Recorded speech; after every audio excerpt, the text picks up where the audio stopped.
அஸ்ஸலாமு அலைக்கும் வரஹ்மத்துல்லாஹி வபரகாத்துஹு. அன்புக்குரிய சகோதரர்களே, நான் முஸ்தகீம் மௌலவி. அதாவது எங்களுடைய நாட்டை பொறுத்தவரையில் இது ஒரு அரசியல் காலமாக இருப்பதனால், அரசியல் சூடு பிடித்திருப்பதனால் இந்த அரசியலை பற்றித்தான் பேசலாம் என்று நான் நினைக்கின்றேன். அதாவது எங்களுக்கு தெரியும், சென்ற 14ஆம் தேதி, இந்த மாதம் 14ஆம் தேதி தேர்தல், பாராளுமன்ற தேர்தல் நடைபெற்று முடிந்து விட்டிருக்கின்றது. அந்த சூடு இன்னும் கழியவில்லை என்று நான் நினைக்கின்றேன். ஏனென்றால் வெற்றி பெற்ற கட்சி எதுவென்று தெரியும், வெற்றி பெற்றவர்கள் யார் என்று தெரியும், எந்த கட்சி இப்பொழுது ஆட்சி அமைக்கப் போகின்றது என்று தெரியும், எல்லாமே தெரியும். ஆனால் யார் யார் எந்தளவு வாக்குகள் எடுத்திருக்கின்றார்கள், யார் யார் வெற்றி பெறவில்லை, யார் யார் தோற்றிருக்கின்றார்கள் என்று பலர்களுக்கு தெரியாமல் இருக்கலாம். அதனால் எங்களுடைய சமூகத்தை சார்ந்தவர்களை பற்றி கொஞ்சம் பேசலாம் என்று நான் நினைக்கின்றேன். அதாவது இலங்கை அரசியல் வரலாற்றில் அமைதியான, சுதந்திரமான, எந்த அச்சமுமின்றி வாக்களித்த ஒரு தேர்தல் இருக்கும் என்றிருந்தால் அது இந்த முறை நடைபெற்ற தேர்தலாகத்தான் இருக்க வேண்டும். இதற்கு முன்னால் நடைபெற்ற தேர்தலை எடுத்துக்கொண்டால் வாக்களித்துவிட்டு வீட்டுக்கு போவதற்கு பயம், வாக்களித்துவிட்டு இரவு நேரத்தில் வீட்டிலே இருப்பதற்கு பயம். அந்த அளவுக்கு பயங்கரமான ஒரு தேர்தல்களை நாங்கள் பல தேர்தல்களை முன்னோக்கி இருந்திருக்கின்றோம்.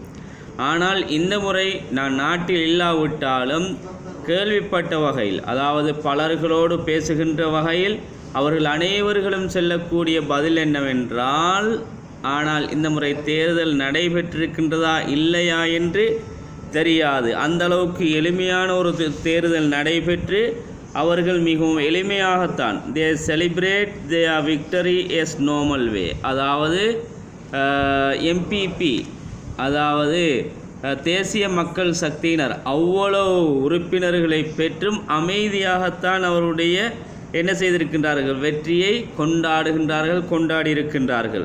இதுதான் மனிதனுக்கு தேவையான பண்பாக இருந்து கொண்டிருக்கின்றது.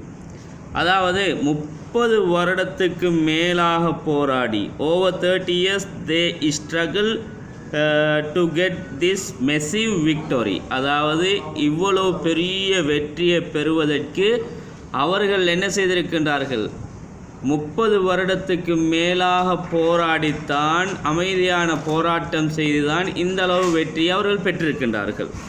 அன்புக்குரியவர்களே, ஆனால் 30 வருடம் எவ்வளவு பொறுமையாக இருந்திருப்பார்கள் என்று நாங்கள் சற்று சிந்தித்து பார்க்க வேண்டும்.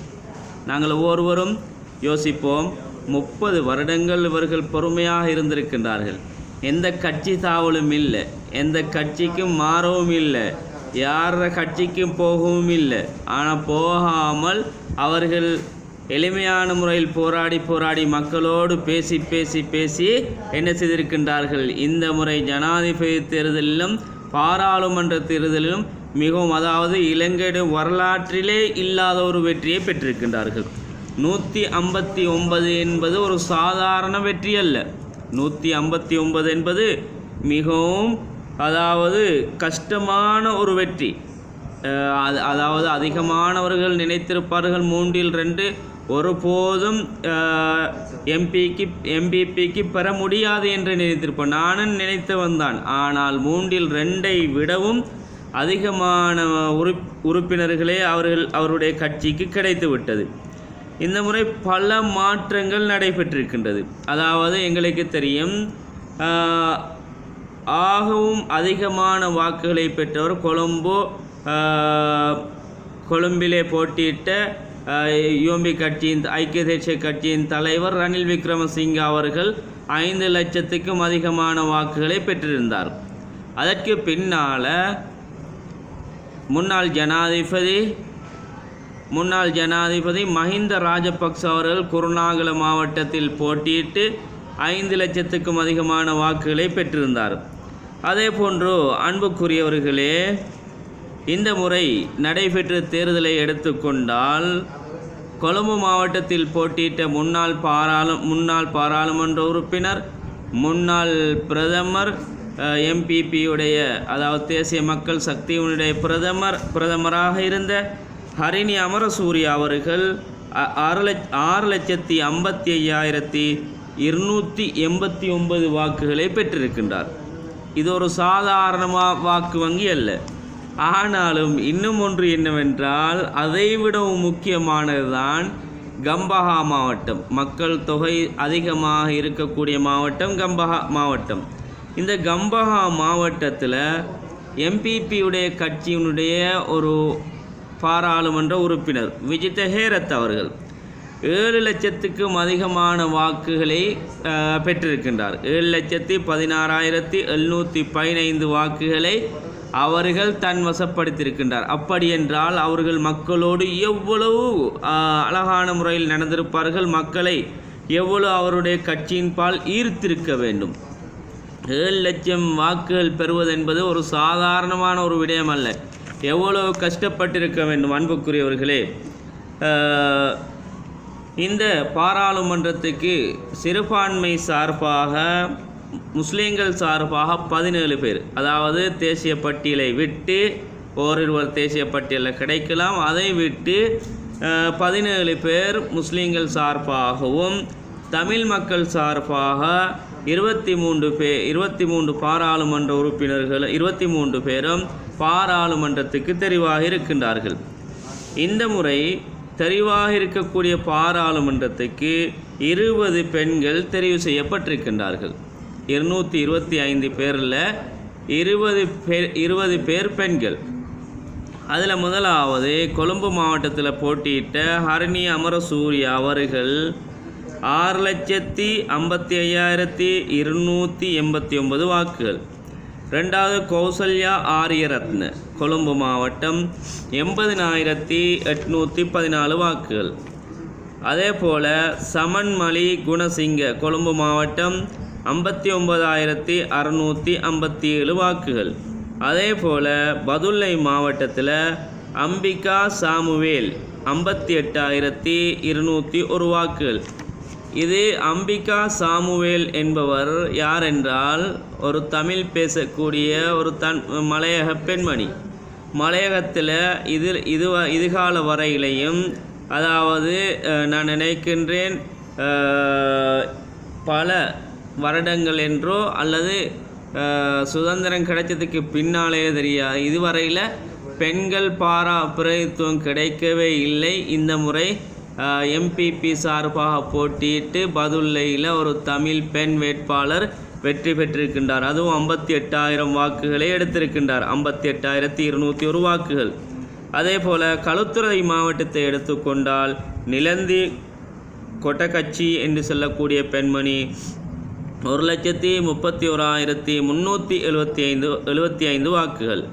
அதே போல் ஒஷானி ஒமங்கே என்று சொல்லக்கூடிய ஒரு பெண்மணி களுத்துறையைச் சேர்ந்தவர் தான். அவரும் 69,232 வாக்குகள் எம்பிபி கட்சி சார்பாக. அதே போன்று விமர்சனத்துக்கு உள்ளாக்கப்பட்ட ஒரு பெண்மணி தான் சரோஜா சாவித்ரி போல்ராஜ் என்று சொல்லக்கூடிய பெண்மணி. மாத்தறை மாவட்டத்துடைய வேட்பாளர் 1,48,379 வாக்குகளை பெற்று அவரும் வெற்றியடைந்திருக்கின்றார். அதே போன்று நிலூஷா கமகே இரத்தினபுரி மாவட்டத்தைச் சேர்ந்த பெண்மணி 48,791 வாக்குகளை பெற்று எம்பிபி சார்பாக வெற்றியடைந்திருக்கின்றார். அதே போன்று கேகாலை மாவட்டத்தை எடுத்துக்கொண்டால் சாகரிகா அத்தாவுட 59,019 வாக்குகள். இந்த பெண்மணியும் இந்த வேட்பாளரும் எம்பிபி சார்பாக போட்டியிட்டு அதிலே வெற்றியடைந்திருக்கின்றார். அதே போன்று புத்தளம் மாவட்டம் ஹிரினி விஜயசிங்க 44,057 வாக்குகள். அதாவது இந்த வேட்பாளரும் எம்பிபி சார்பாக போட்டியிட்டு வெற்றி பெற்றவர். அதே போல் மொனராகல மாவட்டத்தை எடுத்துக்கொண்டால் சதுரை கங்காணி 42,930 வாக்குகள். அதே போன்று கண்டி மாவட்டத்தை எடுத்துக்கொண்டால் துஷாரி ஜெயசிங் 58,223 வாக்குகள். இந்த வேட்பாளரும் அதாவது எம்பிபி அதாவது தேசிய மக்கள் சக்தி சார்பாக போட்டியிட்ட வேட்பாளர் 58,000 வாக்குகளை எடுத்து பாராளுமன்றத்துக்கு தெரிவாக இருக்கின்றார். அதே போன்று மாத்தளை மாவட்டத்தை எடுத்துக்கொண்டால் தீப்தி வாசலகே 47,482 வாக்குகள். அதேபோன்று கீதா ரத்னகுமாரி குருநேகல மாவட்டம் 84,414 வாக்குகளை பெற்று பாராளுமன்றத்துக்கு தெரிவாக இருக்கக்கூடிய பெண்மணி. அதே போல் கிருஷ்ணன் கலைச்செல்வி நூரலியா மாவட்டம், இந்த பெண்மணி இந்த வேட்பாளரும் மலையகத்தைச் சேர்ந்த வேட்பாளர். அதே போல் பதுளை மாவட்டத்தைச் சேர்ந்த அந்த வேட்பாளரும் மலையகத்தைச் சேர்ந்த வேட்பாளர். 2 வேட்பாளர்கள் மலையக வேட்பாளர்கள் எம்பிபி கட்சி சார்பாக போட்டியிட்டு, அதாவது தேசிய மக்கள் கட்சி சார்பாக போட்டியிட்டு அவர்கள் இருவருமே வெற்றி அடைந்திருக்கின்றார்கள். அவர்களுக்கு எனது வாழ்த்துக்கள். அவர்கள் எதிர்காலத்தில் மலையக மக்களுக்கு தேவையான எல்லா விடயங்களையும் செய்து கொடுக்க வேண்டும் என்று நான் அவர்களை பிரார்த்திக்கின்றேன், அவர்களை வேண்டிக் கொள்கின்றேன். அந்த கிருஷ்ணன் கலைச்செல்வி என்ற வேட்பாளர் பெற்றுக்கொண்ட வாக்குகள் 33,346 வாக்குகள். அதே போன்று அனுஷ்கா திலகரத்ன நூரலியா மாவட்டம் 34,035 வாக்குகள். அதே போன்று எஸ்ஜேபி சார்பாக 2 பெண்மணிகள் போட்டியிட்டவர்களில் 2 பேர் வெற்றி பெற்றிருக்கின்றார்கள். முதலாவது யார் என்றால் சமிந்திராணி கிரியல்ல, அதாவது எங்களுக்கு தெரியும் எஸ்ஜேபியுடைய கொரோடா, அதாவது பாராளுமன்ற உறுப்பினராக இருந்த யூஎம்பியுடைய ஐக்கிய தேசிய கட்சியின் பாராளுமன்ற உறுப்பினராக இருந்த லக்ஷ்மண் கிரியல்ல அவர்களுடைய மகள் சமிந்திராணி கிரியல்ல 30,780 வாக்குகளை பெற்று பாராளுமன்றத்துக்கு முதலாக தெரிவு செய்யப்பட்டிருக்கின்றார். அதே போன்று எஸ்ஜேபி சார்பாக மாத்தளை மாவட்டம் முன்னாள் பாராளுமன்ற உறுப்பினர், நல்ல பேசக்கூடிய நல்ல திறமையான ஒருவர் ரோஹிணி குமாரி கவிரத்னி என்று சொல்லக்கூடிய வேட்பாளர் இம்முறையும் 27,945 வாக்குகளை பெற்று உண்மையிலே வெற்றி அடைந்திருக்கின்றார். அதே போல் அன்புக்குரியவர்களே, முஸ்லீம்கள் சார்பாக எடுத்துக்கொண்டால் முனீர் முலஃபர் கம்பஹா மாவட்டத்தில் எம்பிபி கட்சி சார்பாக போட்டியிட்டு 1,09,815 வாக்குகளை பெற்று முதலாக பாராளுமன்றத்துக்கு தெரிவு செய்யப்பட்டிருக்கக்கூடிய ஒருவர். இவருக்கும் நானும் ஒரு ஆலிம் என்ற வகையில், அவரும் ஒரு ஆலிம் என்ற வகையில் எனது உளப்பூர்வ நன்றியை நான் அவருக்கு தெரிவித்துக் கொள்ள விரும்புகின்றேன். 2வது கொழும்பு மாவட்டம் ரிஷிசாலி எம்பிபி கட்சி சார்பாக 73,018 வாக்குகளை பெற்று வெற்றியடைந்திருக்கின்றார். 3வது 64,043 வாக்குகள் ரியாஸ் ஃபாரூக் கண்டி மாவட்டம். அதே போல் பஸ்மின், இவரும் கண்டி மாவட்டத்தை பிரதிநிதித்துவப்படுத்தக்கூடியவர், 57,716 வாக்குகள். இவர்கள் இருவரும் கண்டி மாவட்டத்தை பிரதிநிதித்துவப்படுத்தக்கூடியவர்கள். அதே போன்று ரவுஃப் ஹக்கீம், முஸ்லீம் SLMC-உடைய தலைவர் ரவுஃப் ஹக்கீம் அவர்கள் 30,880 வாக்குகள். இந்த மூவரும் முஸ்லீம்கள் சார்பாக கண்டி மாவட்டத்திலிருந்து தெரிவு செய்யப்பட்ட பாராளுமன்ற உறுப்பினர்கள். அதே போல் அஸ்லம், சட்டத்தரணி அஸ்லம் என்பதாக நினைக்கின்றேன், இவரும் எம்பிபி கட்சி சார்பாக தெரிவு செய்யப்பட்டவர். குருநாகல் மாவட்டத்திலிருந்து 67,436 வாக்குகளை பெற்று அவரும் பாராளுமன்றத்துக்கு தெரிவு செய்யப்பட்டிருக்கின்றார். அதே போன்று புத்தளம் மாவட்டம் முகமது ஃபைசல் 42,939 வாக்குகளை எடுத்து அலிர் சப்ரி ரஹீமை தோற்கடித்து அவர் வெற்றியடைந்திருக்கின்றார். அதே போன்று அக்ரம் இல்யாஸ் என்பவர் மாத்தறை மாவட்டத்தை எடுத்துக்கொண்டால் எங்களுக்கு தெரியும், இத்திஹாசையிலே, அதாவது வரலாற்றிலே இல்லாத ஒரு வெற்றி தான் 53,835 வாக்குகளை மாத்தறை மாவட்டத்தில் பெற்று அவரும் வெற்றி வாகை சூடியிருக்கின்றார். மாத்தறை மாவட்டத்தில், அதாவது 5வது இடத்துக்கு வந்திருக்கின்றார். அப்படி என்றால் அவர்கள் ஜாதி மத இனம் ஒன்றும் பாராமல் அவருடைய கட்சி சார்ந்தவர்களுக்கு வாக்களித்திருக்கின்றார்கள். அதனால தான் அந்த அக்ரம் இல்யாஸ் என்பவர் அந்த மாத்தறை மாவட்டத்தில் 5வது இடத்துக்கு எம்பிபி கட்சி சார்பில் போட்டியிட்டு வெற்றியடைந்திருக்கின்றார். இதுவரையில் மாத்தறை மாவட்டத்தில் சிறுபான்மையைச் சேர்ந்த யாருமே வெற்றியடையவில்லை. இவர்தான் முதலாவது, அதாவது வரலாற்று புத்தகத்தில் ரெக்கார்ட் புத்தகத்தில் பதியப்படக்கூடிய ஒரு விடயம். அதே போன்று இம்ரான் மாரூஃப், எங்களுக்கு தெரியும் முன்னாள் பாராளுமன்ற உறுப்பினர் இம்ரான் மாரூஃப், திருகோணமலை மாவட்டம் 22,779 வாக்குகள் பெற்று பாராளுமன்றத்துக்கு மீண்டும் தெரிவு செய்யப்பட்டிருக்கின்றார். அதே போன்று கௌரவ ஹிஸ்புல்லா அவர்கள் காத்தாங்குடியை சொர்க்க பூமியாக ஆக்கியிருக்கின்றார். அவரும் சென்ற முறை தோற்கடிக்கப்பட்டு, ஆனால் இந்த முறை மக்கள் மாஷா அல்லாஹ் அவரை தெரிவு செய்திருக்கின்றார்கள், மீண்டும் பாராளுமன்றத்துக்கு அனுப்பியிருக்கின்றார்கள். யாரெல்லாம் இவருக்காக வேண்டி கஷ்டப்பட்டார்களோ அல்லாஹ் அவர்களுக்கு பரக்கச் செய்ய வேண்டும் என்று நான் பிரார்த்தித்துக் கொள்கின்றேன். ஏனென்றால் ஹிஸ்புல்லா ஒரு சிறந்த ஒரு மனிதர், ஹிஸ்புல்லா ஒரு சேவை செய்யக்கூடிய ஒரு மனிதர். அதாவது அதிகமான சேவைகளை எங்களுக்கு செய்யவில்லை, அவர் சார்ந்த பகுதிக்கு செய்திருக்கின்றார். அது ஒரு பெரிய விடயம். அதே போன்று உதுமான் லெப்பே, SLMC சார்பாக உதுமான் லெப்பே திகாமடுல்ல மாவட்டத்தில் 13,016 வாக்குகளை பெற்று அவரும் பாராளுமன்றத்துக்கு தெரிவாக இருக்கின்றார். அதே போன்று முன்னாள் பாராளுமன்ற உறுப்பினர் முஜிபுர் ரஹ்மான், கொழும்பு மாவட்டம். இவர் தேவையான ஒரு மனிதர், சமூகத்துக்காக வேண்டி குரல் கொடுத்தவர், சமூகத்துக்காக வேண்டி குரல் கொடுக்க இருக்கக்கூடியவர். இவர்கள் வெற்றி பெற வேண்டும் என்பதுதான் எங்களுடைய ஆசையாகவும் அவாவாகவும் எதிர்பார்ப்பாகவும் இருந்தது. அல்லாஹ்வின் நாட்டத்தை கொண்டு வெற்றியடைந்திருக்கின்றார்கள். 43,737 வாக்குகளை பெற்று வெற்றியடைந்திருக்கின்றார். அதே போன்று மரிக்கார் அவர்களும் 41,482 வாக்குகளை பெற்று கொழும்பு மாவட்டத்தில் வெற்றி பெற்ற பாராளுமன்ற உறுப்பினர் என்ற வெற்றி வாகை சூடியிருக்கின்றார். இவரும் சிறுபான்மைக்காக வேண்டி தாய்மொழி மற்றும் ஏனைய மொழிகளில் சிங்கள மொழியில் பேச திறமையாக புலமையாக பேசக்கூடிய ஒருவர். இவரும் வெற்றியடைந்தது சந்தோஷம். அதே போன்று கேகாலை மாவட்டத்தை எடுத்துக்கொண்டால், கேகாலை மாவட்டத்தில் பல வருடங்கள் பாராளுமன்ற உறுப்பினராக இருக்கக்கூடிய கபீர் ஹாஷிம் அவர்கள் 36,034 வாக்குகளை பெற்று அவரும் பாராளுமன்றத்துக்கு மீண்டும் மக்கள் அவரையும் தெரிவு செய்திருக்கின்றார்கள். அதே போன்று தாஹீர், இது ஒரு புதிய முகம்.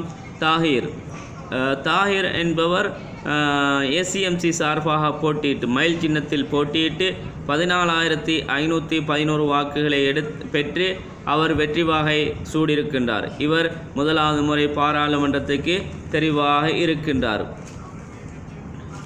அதே போல் ரிஷாட் பதியுதீன், ACMC தலைவர் ரிஷாட் பதியுதீன் அவர்கள் மன்னார் மாவட்டத்தில் வன்னி மாவட்டத்தில் 21,018 வாக்குகளை பெற்று அவரும் வன்னி மாவட்டத்தில் வெற்றி வாகை சூடியிருக்கின்றார்.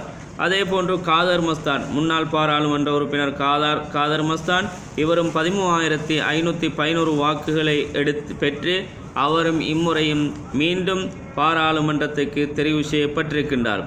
அதாவது நான் இப்போ கூறியவர்கள் இருக்கின்றார்களே, முன்னாள் அமைச்சர்மார்களாக அதாவது 20-30 வருடம் பாராளுமன்றத்தில் இருந்தவர்களுடைய சரிவை பார்க்கும் பொழுதும் மிக கவலையாக இருக்கின்றது. அதாவது எந்த அளவுக்கு என்றால் 1 லட்சம், 1.5 லட்சம், 2 லட்சம் வாக்குகளை எடுத்த ரவுஃப் ஹக்கீம் எல்லாம் 1 லட்சத்துக்கும் அதிகமாக வாக்குகளை எடுக்கக்கூடியவர்கள் கௌரவ ரவுஃப் ஹக்கீம் அவர்கள். அதே போன்று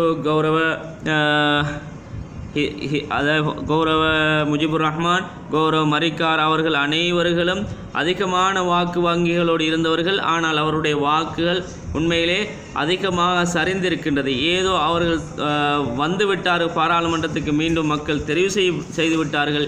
எனவே நான் முதலாவது ரவுஃப் ஹக்கீம் அவர்களுக்கு சொல்லக்கூடிய விடயம் என்னவென்றால், ரவுஃப் ஹக்கீம் அவர்கள் ஒரு மாவட்டத்துடைய தலைவர் அல்ல, அதே போன்று ஒரு கிராமத்துக்கு தலைவர் அல்ல. நீங்கள் கண்டி மாவட்டத்துக்கு மட்டுமோ அல்லது திகாமடுல்லை மாவட்டத்துக்கு மட்டுமோ தலைவர் அல்ல.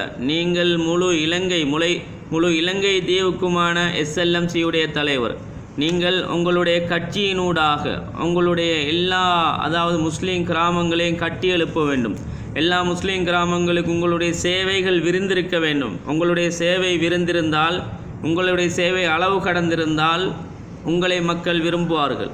உங்களுடைய கட்சியை மக்கள் நேசித்திருப்பார்கள். உங்களுடைய கட்சியை விட்டு மக்கள் தூரமாகுவதற்கு காரணம் என்னவென்றால் நீங்கள் தான் காரணம், உங்களுடைய சேவை தான் காரணம். நான் உங்களை மதிக்கக்கூடிய ஒருவன், மிகவும் அதாவது எந்த அளவுக்கு நேசிப்பதென்றால் உங்களுடைய கட்சியில் இருப்பவர்களை விட நான் நேசிக்கக்கூடிய ஒருவன். ஏனென்றால் நீங்கள் மல்டி லாங்குவேஜ், அதாவது பிலிங்குவல் லாங்குவேஜ் புலமை உடையவர், நீங்கள் சரளமாக பேசக்கூடியவர், மக்களுக்காக வேண்டி குரல் கொடுக்கக்கூடியவர். மக்கள் குரல் கொடுப்பதை மட்டும் விரும்பவில்லை, மக்களுக்கு சேவை செய்வதையும் தான் மக்கள் விரும்புகின்றார்கள்.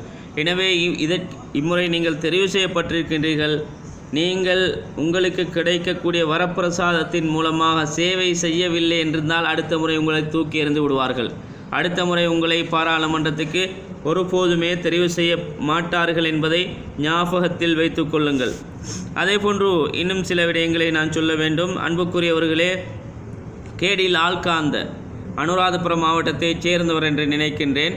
அவர் கண்டி மாவட்டத்தில் இம்முறை எம்பிபி சார்பாக போட்டியிட்டு 3,16,951 வாக்குகளை பெற்றிருக்கின்றார். எவ்வளவு பெரிய வாக்குகள், வாக்கு வங்கி! கண்ணியத்துக்குரியவர்களை, அனுராதபுரத்திலிருந்து போய் கண்டியில் கேட்டு 3,16,951 வாக்குகள் எடுப்பதென்றால் இலகுவான ஒரு காரியமல்ல. 30 வருஷங்கள் பொறுமையாக இருந்திருக்கின்றார்கள். கேடி லால்காந்த் அவர்களும் ஜேவிபி சார்பாக பாராளுமன்றத்தில் அங்கம் வகித்தவர். ஆனால் பாராளுமன்ற உறுப்புரிமை கிடைக்கவில்லை என்று வேறு கட்சிகளுக்கு அவர் தாவவும் இல்லை, வேறு கட்சிகளோடு சேரவும் இல்லை. பொறுமையாக இருந்தார். பொறுமையாக இருந்ததின் விளைவாக இன்று 3,16,951 வாக்குகளை அவர் அடைந்திருக்கின்றார். அதே போன்று டாக்டர் நலிந்த ஜெயதிச 3,71,640 வாக்குகள் எடுத்து அவரும் வெற்றி வாகை சூடியிருக்கின்றார். அன்புக்குரியவர்களே, தோல்வியை தழுவிய உறுப்பினர்களையும் சொல்ல வேண்டும். திகாமடுலை மாவட்டத்தை எடுத்துக்கொண்டால் முன்னாள் பாராளுமன்ற உறுப்பினர் ஒரே ஒரு முறைதான் பாராளுமன்றத்தில் இருந்து 2வது முறை பாராளுமன்ற தேர்தல் கேட்டு, அதாவது முஷரப் முஜிரிபீன் பொத்துவிலைச் சேர்ந்தவர், அவர் தோற்கடிக்கப்பட்டு விட்டார். கொஞ்சம் வாக்குகளால் தோற்கடிக்கப்பட்டு விட்டார். அதற்கு பிறகு அத்தாவுல்லா அவர்களும் திகாமடுலை மாவட்டத்தைச் சேர்ந்தவர், அவரும் தோற்கடிக்கப்பட்டு விட்டார். அதே போல் நிந்தவூர் ஃபைசல் காசிம் முன்னாள் பாராளுமன்ற உறுப்பினர், பல வருடங்கள் பாராளுமன்றத்தில் அங்கம் வகித்தவர். ஏன் மக்கள் தெரிவு செய்யவில்லை என்பதை அவர்கள் சிந்திக்க வேண்டும். ஒரு கணம் சிந்திப்பதற்காக வேண்டித்தான் இந்த முறை தோல்வியை கொடுத்திருக்கின்றார்கள். ஒழுங்கான முறையில் பாராளுமன்றத்தில் பேச தெரியாது, தமிழை தவிர வேறு மொழிகளில் பேச தெரியாது. ஃபைசல் காசிம் அவர்களை மக்கள் தோற்கடித்திருக்கின்றார்கள். பெட்டிகுலோ மாவட்டத்தை எடுத்துக்கொண்டால் அலி ஜாகிர் மௌலானா நான் நேசித்த ஒரு மனிதர். ஆனால் இம்முறை கட்சி மாறியதன் காரணமாக அவருடைய நேசம் உள்ளத்திலிருந்து எடுபட்டு விட்டது. அலி ஜாகிர் மௌலானா இம்முறை தோற்கடிக்கப்பட்டு விட்டார். அதே போல் பஷீர் ஷஹுதாவுத், அதே போல் அமீர் அலி மட்டக்களப்பு மாவட்டத்தில் போட்டியிட்டவர்கள். இவர் மட்டக்களப்பு மாவட்டத்துடைய கேண்டிடேட்ஸ், இவர்கள் அனைவரும் தோற்கடிக்கப்பட்டவர்கள். அலி ஜாகிர் மௌலானா முன்னாள் பாராளுமன்ற உறுப்பினர், பஷீர் ஷஹுதாவுத் முன்னாள் பாராளுமன்ற உறுப்பினர், அதே போன்று அமீர் அலி முன்னாள் பாராளுமன்ற உறுப்பினர், இவர்கள் மூவரும் தோற்கடிக்கப்பட்டு விட்டார்கள். அதே போன்று திருகோணமலை மாவட்டத்தை எடுத்துக்கொண்டால் தௌஃபிக், MS தௌஃபிக் என்று நினைக்கின்றேன், அவரும் தோற்கடிக்கப்பட்டு விட்டார். அதே போன்று புத்தளம் மாவட்டத்தை எடுத்துக்கொண்டால் அலி சப்ரி ரஹீம், தங்க மகன் என்று சொல்லுவார்கள், இந்த அலி சப்ரி ரஹீம் அவர்களும் முதலாவது முறை ஏதோ மக்கள் அவர்களுக்கு கொடுத்தார்கள் ஒரு சந்தர்ப்பத்தை, அந்த சந்தர்ப்பத்தை பயன்படுத்த தெரியாமல் பயன்படுத்தி இந்த முறை தோல்விக்கு மேலான தோல்வியை தழுவி புத்தளத்தில் MPP சார்பாக ஒருவர் வந்திருக்கின்றார். அதே போன்று அனுராதபுரம் மாவட்டம் இஷாக் ரஹ்மான், உண்மையிலே அதை சொல்லுவதற்கு முன்னால் வேறொருவரை சொல்ல வேண்டும். கண்டி மாவட்டத்தைச் சேர்ந்த ஹலீம், எத்தனையோ வருடம் SS ஹமீடுக்கு பின்னால் அவருடைய பரம்பரை சேர்ந்த ஒருவர் ஹலீம் MP அவர்களும் ஒழுங்கான முறையில் சேவை செய்திருந்தால் மக்கள் ஒருபோதும் அவர்களை தோற்கடிக்க மாட்டார்கள். இதுதான் நிதர்சனமான உண்மை. நீங்கள் சேவை செய்தால் உங்களை மக்கள் ஒருபோதும் தோற்கடிக்க மாட்டார்கள். ஹலீம் அவர்களை மக்கள் இந்த முறை பாராளுமன்றத்திலிருந்து வீசி எறிந்திருக்கின்றார்கள். அதே போல் இஷாக் ரஹ்மான் அனுராதபுரம் மாவட்டம், என்னுடைய மாவட்டத்தைச் சேர்ந்தவர், எனக்கு நல்ல பரிச்சயமானவர், எனக்கு நல்லா தெரிந்த ஒரு மனிதர், நல்ல பண்புள்ள ஒரு மனிதர், நல்ல சீதேவியான ஒரு மனிதர். உண்மையிலே 2 முறை 2015 பாராளுமன்றத்துக்கு தெரிவாகி, 2020 பாராளுமன்றத்துக்கு தெரிவாகி, 2024 துரதிர்ஷ்டவசமாக அவரும் ஒரு சிலிண்டர் சின்னத்தில் கேட்க போய் கட்சி தாவல்கள் ஏற்பட்டதன் காரணமாகத்தான் இந்த தோல்வியை அவர் அடைந்திருக்கின்றார். உண்மையிலே இந்த தோல்வியை என்னால் ஜீரணிக்க முடியாது. ஏன் காரணம் என்றால், இந்த இசாக் ரஹ்மான் என்பவர் 2015க்கு பின்னால் தான் பாராளுமன்றத்துக்கு வந்தார். பாராளுமன்றத்துக்கு வந்து அபிவிருத்தி நடைபெறாத கிராமங்களே இல்லை, அபிவிருத்தி நடைபெறாத பாடசாலைகளே இல்லை. நான் படித்த பாடசாலையில் நான் படித்து முடிக்கும் வரையில் முடித்ததுக்கு பிறகும் 2015 வரைக்கும் அந்த 3 பில்டிங் தான். அதுக்கு பின்னால் ஒரு பில்டிங்கை அதுக்கு முன்னால் ஒரு பில்டிங்கை நான் காணவில்லை. இப்பொழுது அவர் பாராளுமன்றத்துக்கு தெரிவாகியதற்கு பின்னால் பில்டிங் கட்டிடங்கள் வந்திருக்கின்றது. அதே போன்று பள்ளி வாயிலுக்கு உதவிகள் எல்லா கிராமங்களுக்கும், பள்ளி வாயில் என்றும் பள்ளிக்கூடங்கள் என்றும் பாடசாலைகள் என்றும் பாதைகள் என்றும் அதே போன்று நர்சரிஸ் என்றும் மாதர் சங்கம் என்றும் அதே போன்று எண்ணிலடங்காத உதவிகளை செய்த ஒரு எதிர்க்கட்சியில் இருந்து கொண்டு செய்த ஒரு தனிநபர் தான் அந்த இசாக் ரஹ்மான். ஆனால் அனுராதபுரம் மாவட்ட மக்கள் நன்றி கட்டவர்கள், எல்லோருமல்ல, வாக்கு கொடுக்காதவர்கள் நன்றி கட்டவர்கள் என்று தான் சொல்ல வேண்டும். ஏன், அவ்வளவு சேவை செய்த ஒரு சேவை நாயகனையும் மக்கள் துரத்தியிருக்கின்றார்கள், வீட்டுக்கு அனுப்பியிருக்கின்றார்கள். அன்புக்குரியவர்களே, இதில் நான் முதலாவது ஒரு குறையை சொல்ல வேண்டும். முதலாவது ஒரு குறையை சுமத்துவதற்கு தகுதியானவர் யார் என்றால் ஏசிஎம்சியுடைய தலைவர் ரிஷாட் பதியுதீன் அவர்கள். ரிஷாட் பதியுதீன் அவர்களை நான் மிகவும் நேசிக்கக்கூடிய ஒரு மனிதர். ஆனால் அவர் செய்தது அனுராதபுரத்துக்கு மிக மிக மிக பிழையான விடயம், தவறு என்று நான் சொல்லுகின்றேன். ஏன், ரிஷாட் பதியுதீனுக்கு தெரியும் அனுராதபுரம் மாவட்டத்தில் எத்தனை வாக்குகள், முஸ்லீம் வாக்குகள் இருக்கின்றது என்று. 40,000க்குள்ளால் தான் வாக்குகள் இருக்கின்றது. அதற்குள்ளே 4 வேட்பாளர்கள், எம்பிபியில் ஒரு வேட்பாளர், அந்த வேட்பாளர் வென்றிருந்தாலும் ஒரு சந்தோஷம், ஏதோ அனுராதபுரத்துக்கு ஒரு சிறுபான்மையின் மூலமாக ஒரு வேட்பாளர் கிடைத்து விட்டது என்று. அவரும் பாராளுமன்றத்துக்கு தெரிவாகவில்லை. ஆரம்பத்திலே நாங்கள் எல்லோரும் சந்தோஷப்பட்டோம், இவர் தெரிவாகிவிட்டார் என்ற செய்தி கேள்விப்பட்டதும். இசாக் ரஹ்மான் தெரிவு செய்யப்படாவிட்டாலும் பரவாயில்லை, ஏதோ ஒருவர் தெரிவு செய்யப்பட்டு விட்டார்தானே என்று சந்தோஷப்பட்டோம். ஆனால் கடைசி ஃபைனல் ரிசல்ட்ஸ் என்ன, அவரும் தெரிவு செய்யப்படவில்லை. அதற்கு பின்னால் கவலை. ஏன், சிறுபான்மை சார்பாக குரல் கொடுப்பதற்கு யாருமல்ல, வாய்ஸ் உயர்த்துவதற்கு யாருமல்ல. பாராளுமன்றத்தில் எங்களுக்கு தெரியும், எம்பிபி சார்பாக ஒருவர் போட்டிட்டார், முபாரக் மௌலி, அவரும் தோல்வியை அடைந்து விட்டார். HJBயில் ஒருவர், அதாவது அந்த கட்சி சார்பாக ஒருவரும், ஏசிஎம்சி கட்சி சார்பாக ஒருவரும், அதே போன்று சிலிண்டர் சின்னத்தில் ஒருவர். 4 பேர் கேட்டால் எங்கே இவர்கள் மடையர்களா, இவர்கள் அறிவாளிகள் என்று சொல்ல முடியுமா? இவர்கள் எப்படி கேட்பார்கள்? எல்லோருக்கும் அந்த கதிரை சூடாக்க வேண்டும் என்ற ஆசைதான், எல்லோருக்கும் அந்த இடத்துக்கு செல்ல வேண்டும் என்ற மமதை, அதனால தான் போட்டியிட்டார்கள். போட்டியிட்டு இன்று 4 பேரும் வீட்டிலே இருக்கின்றார்கள். யாருக்கு நஷ்டம்? அந்த இருந்த, அதாவது பாராளுமன்ற பிரதிநிதித்துவத்தை நாங்கள் இல்லாமலாக்கிவிட்டு இன்ஷா அல்லாஹ் எதிர்காலத்தில் பாருங்கள், இன்றைக்கு நான் சொல்லுவதாக ஒவ்வொருத்தரும் ஞாபகத்தில் வைத்து கொள்ளுங்க, என்ன கஷ்டங்கள், என்ன அபிவிருத்திகள் எங்களுக்கு நடக்கப் போகின்றது என்பதை ஒவ்வொருவரும் நன்றாக ஞாபகத்தில் வைத்து கொள்ளுங்கள். அதே போன்று இன்னும் பெரும்பான்மையில் ஒரு சிலர்களை சொல்ல வேண்டும். HJBயில் ஹிருனிகா பிரேமச்சந்திர அவர்கள் வெற்றி அடைந்திருக்க வேண்டும். உண்மையிலே ஒரு தேவையான ஒரு பெண்மணி. அதே போன்று ஈரான் விக்ரமரத்ன கொழும்பு மாவட்டத்தைச் சேர்ந்தவர், அவரும் தோல்வி அடைந்திருக்கின்றார். நல்ல இன்டெலெக்சுவல், நல்ல பேசக்கூடிய ஒரு மனிதர், நல்ல சிறந்த ஒரு மனிதர், சிறந்த பண்புள்ள ஒரு மனிதர், இவரும் தோல்வி அடைந்திருக்கின்றார். அதே போன்று யாழ்ப்பாணத்தைச் சேர்ந்த சுமந்திரன், எம்ஏ சுமந்திரன் அவர்கள் நல்ல இன்டெலெக்சுவல், இவரும் தோல்வி அடைந்திருக்கின்றார். அதே போன்று மட்டக்களப்பு மாவட்டத்தில் வியாழேந்திரன், அவர் இந்த தேவையா இல்லை என்று நான் சொல்வதற்கு வரவில்லை, தேவையில்லை என்று தான் நான் சொல்ல வேண்டும். அதே போன்று அங்கஜன் ராமநாதன் யாழ்ப்பாணத்தைச் சேர்ந்தவர், கண்ணியத்துக்குரியவர்களே. அதே போன்று நாவலப்பிட்டியில் முக்கியமாக ஒருவரை நான் சொல்ல வேண்டும். எந்த அளவுக்கு என்றால், நாவலப்பிட்டி ஆசன மஹிந்தானந்த ஆளுத்கமகே எப்படி சொன்னார், நாவலப்பிட்டி என்னுடைய வீடு, நாவலப்பிட்டி என்னுடைய கிராமம், நாவலப்பிட்டி மக்கள் என்னுடைய மக்கள், என்னை வீட்டுக்கு அனுப்ப மாட்டார்கள், என்னை வெற்றியடை செய்வார்கள். இன்று மக்கள் அவர்கள் படுதோல்வி அடைந்துவிட்டு இன்று வீட்டிலே இருக்கின்றார்கள். அரசன் நன்று கொள்வான், தெய்வம் நின்று கொள்ளும் என்று சொல்லுவார்கள். எனவே நீங்கள் செய்ததுக்கு பிரதிபலனை கண்டுவிட்டீர்கள்.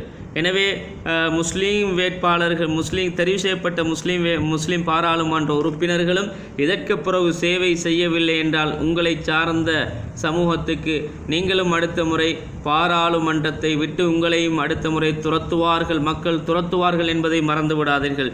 எனவே அன்புக்குரியவர்களே, however we will see within few days better parliament with new faces, almost members news. அதாவது அதிகமான பாராளுமன்ற உறுப்பினர்கள், புதுமுகங்கள், நாங்கள் இன்ஷால்லா நல்லொரு பாராளுமன்றத்தை, அதாவது மிளகாய் தூள் வீசக்கூடிய, அதே போன்று இந்த மோசமான வார்த்தைகளை பாவிக்கக்கூடிய ஒரு பாராளுமன்றத்தை அல்ல, நல்ல ஒரு சுத்தமான ஒரு பாராளுமன்றத்தை இன்ஷால்லா காணப்போகின்றோம் எங்களுடைய கண்களால். எனவே அந்த எங்களுடைய நாட்டில் எதிர்காலத்தில் நல்லதொரு வளமான ஒரு நாடாக இந்த ஜனாதிபதிகளால் ஒரு நல்லதொரு வளமான நாடாக அமைவதற்கு நாங்கள் ஒவ்வொருவரும் அவருக்கு உதவியாக இருப்போம் என்று வேண்டி நான் விடைபெறுகின்றேன். அஸ்ஸலாமு அலைக்கும் வரஹ்மத்துல்லாஹி வபரகாத்துஹு.